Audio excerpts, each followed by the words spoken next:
¿Qué tal? Hoy vamos a meternos con uno de los primeros y más grandes dolores de cabeza de cualquier investigación, la construcción del objeto de estudio. Esa pregunta, la de ¿qué voy a investigar exactamente?, de verdad que puede llegar a paralizar, pero no tiene por qué ser así. Vamos a seguir las ideas de Barriga y Enríquez para trazar un camino claro y convertir esa confusión en un proyecto bien sólido. Todo, absolutamente todo proyecto arranca aquí, con esta pregunta que parece gigante. ¿Cómo se empieza una investigación desde cero? Es el punto de partida que nos toca a todos, estudiantes, investigadores, y la verdad es que sí, puede ser un poco abrumador. Pero tranquilos, que para eso estamos hoy aquí, para trazar una especie de mapa. Y miren, esta dificultad no es solo una idea nuestra. Los mismos autores que nos guían en este análisis, Barriga y Enríquez, lo dicen desde el principio. Como podemos leer aquí, para ellos, la construcción del objeto es de lo más complicado de enseñar en metodología. Así que si alguna vez se les ha hecho difícil, es porque lo es. El reto es real y todos pasamos por ahí. Entonces, ¿por qué es tan complicado? Bueno, el problema, según nos dicen los autores, está muchas veces en cómo se enseña la metodología. Se suele presentar como si fuera un recetario, un resumen de lo que hicieron los clásicos, en lugar de lo que de verdad es, un proceso vivo, activo, algo que se va construyendo. Y aquí llegamos a una idea que es fundamental. Esta diapositiva nos muestra dos maneras de ver las cosas. Por un lado, la perspectiva enciclopédica, la investigación como una simple receta que hay que seguir, casi como si fuera un traspaso de conocimiento estéril. Pero del otro lado, nos proponen algo mucho más interesante, la postura artesanal. Aquí, investigar es construir, es reflexionar, incluso improvisar, es un cambio de chip total. A ver, ¿y qué es eso de la postura artesanal? Ojo, no es un trabajo mecánico de seguir pasos y ya. Todo lo contrario, implica un ejercicio, como dice aquí, prolijo, cuidadoso. Es la combinación de tres cosas: saber hacer, querer hacer y, quizá lo más importante, querer hacer bien. Se trata, en el fondo, de sentir orgullo por nuestro trabajo intelectual. Muy bien. Una vez que nos ponemos este sombrero de artesano, ¿cuáles son nuestras herramientas? En lugar de una lista de pasos rígidos, los autores nos proponen pensar a través de 4 preguntas clave. Estas son las preguntas que definen la mente de un investigador. Vamos a verlas una por una. La primera pregunta nos pone los pies en la tierra. ¿Qué sabemos? Este es el pilar de lo empírico. Antes de querer proponer algo nuevo, hay que dominar por completo la evidencia que ya existe sobre nuestro tema. La segunda pregunta nos hace ser críticos. ¿Cómo es que llegamos a saber eso? Este es el pilar metodológico.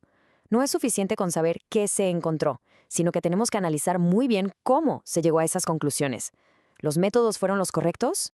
La tercera nos lleva a un nivel más abstracto. ¿Cómo se explica o cómo se interpreta ese hallazgo? Este es el pilar teórico. Los datos solitos no hablan, necesitan de un marco, de una teoría que les dé sentido y profundidad. Y por último, la pregunta más profunda de todas. ¿Qué supuestos hay detrás de todo esto? Este es el pilar epistemológico. Nos obliga a escarbar y encontrar esas ideas filosóficas sobre qué es el conocimiento y cómo se genera, que están en el fondo de toda investigación. Estas 4 preguntas juntas son el corazón del pensamiento científico. Con esta nueva forma de pensar, ahora sí podemos entrarle a la tarea principal: definir exactamente qué es lo que queremos saber. Vamos a construir el corazón de nuestra investigación. Y aquí viene un momento de mucha claridad que rompe con toda la jerga académica. ¿Qué es el objeto de estudio? Pues es, así de simple, lo que queremos saber. Esta definición es súper liberadora. Es ese pedacito de la realidad, ese fenómeno que nos interesa. Y nuestro trabajo va a ser representarlo de la forma más rigurosa posible.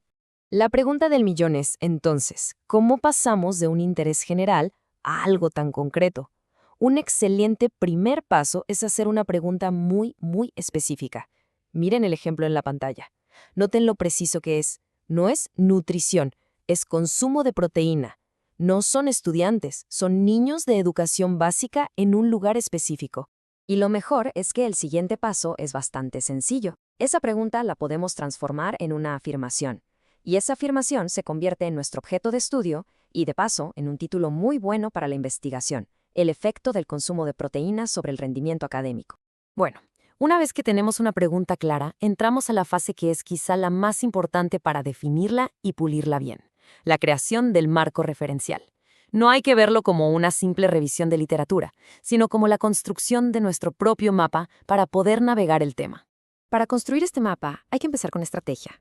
Lo ideal es arrancar con textos empíricos y recientes, de revistas especializadas. ¿Y esto por qué? Porque nos dan una foto actual del debate, nos enseñan cómo se está hablando del tema hoy y, muy importante, nos van a señalar cuáles son esos textos clásicos que todo el mundo en el área cita. Ahora, ¿qué pasa si no encontramos nada sobre nuestro tema exacto en nuestro contexto exacto? El famosísimo «es que no hay nada escrito». Bueno, esta tabla nos da una estrategia bien inteligente. Si la primera opción falla, podemos buscar un fenómeno parecido en el mismo contexto o el mismo fenómeno en un contexto parecido. Es una forma sistemática de no quedarnos con las manos vacías. Y esto nos lleva a un punto clave. Revisar la bibliografía no es solo acumular resúmenes, es mucho más que eso. Se trata de entrando un diálogo con la investigación que ya existe.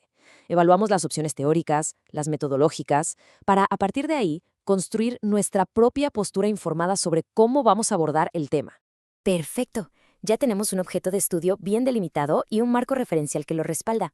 La pregunta ahora es, ¿cómo pasamos de la idea a la acción? Llegó la hora de diseñar nuestro plan de investigación. Aquí los autores nos dan una analogía que de verdad simplifica todo. Pensemos en el objetivo general como el destino final de un viaje.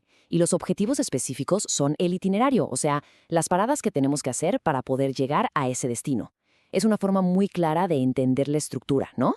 Este objeto conceptual se construye en 3 pasos. Primero, el objetivo general, la meta final, la acción principal, como describir el efecto. Segundo, los objetivos específicos, las paradas de nuestro itinerario. Y tercero, las hipótesis. Y ojo, no hay que pensar solo en hipótesis estadísticas súper rígidas. A veces son simplemente intuiciones o ideas que guían la búsqueda. Y del concepto aterrizamos a la acción con el diseño metodológico. Esta es nuestra hoja de ruta práctica. Tenemos que definir muy bien el propósito de la investigación, el enfoque que vamos a usar, la dimensión temporal, nuestra unidad de análisis, cómo vamos a recolectar los datos y, finalmente, qué vamos a hacer con toda esa información. Entonces, después de todo este recorrido, ¿cuál es la meta? Pues es construir una representación del fenómeno que nos interesa que sea, por encima de todo, transparente y rigurosa. Todo este trabajo artesanal que hemos hecho, el marco, los objetivos, el diseño, tiene un solo fin, que esa representación se pueda defender, que sea clara y, al final de cuentas, que sea honesta. Y para cerrar, los autores nos dejan con una pregunta que lleva toda la discusión a otro nivel. Nos invitan a ir más allá de solo seguir una receta, a reflexionar sobre cómo es que generamos conocimiento. La pregunta es, ¿cómo desarrollamos una epistemología, o sea, una teoría del conocimiento, desde nuestra propia práctica, y no solo teorizando sobre ella? Es una invitación a ver nuestro trabajo como una fuente para entender cómo conocemos el mundo.